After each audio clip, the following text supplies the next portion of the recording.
देखो, रोपण कृषि के संदर्भ में निम्नलिखित कथनों पर विचार करिए। रोपण कृषि भी एक वाणिज्यिक कृषि का ही उदाहरण माना जाता है।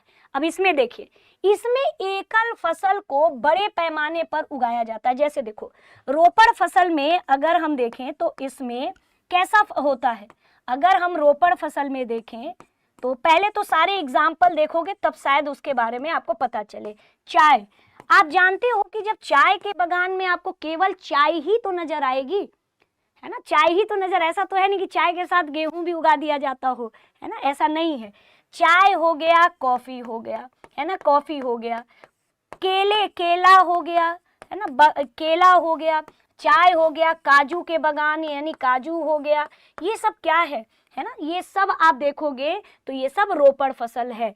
तो चाय हो गया, कॉफी हो गया, केला हो गया, काजू हो गया, रबड़ हो गया, ये सब आपके क्या हैं, तो रोपण फसल है। और इसमें एकल फसल के रूप में विस्तृत भागों में, है ना, विस्तृत मैदानी क्षेत्रों में, है ना, ये उगाया जाता है।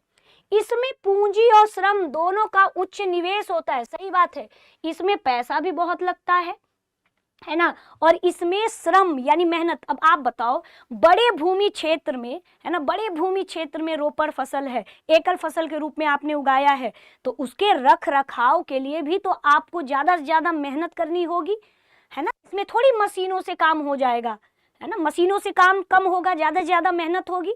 ठीक है, आगे देखिए, इसमें परिवहन अवसंरचनात्मक का महत्व सीमित है, नहीं, सीमित नहीं है, इसमें परिवहन अवसंरचनात्मक की आवश्यकता ज्यादा होती है। पूछो क्यों?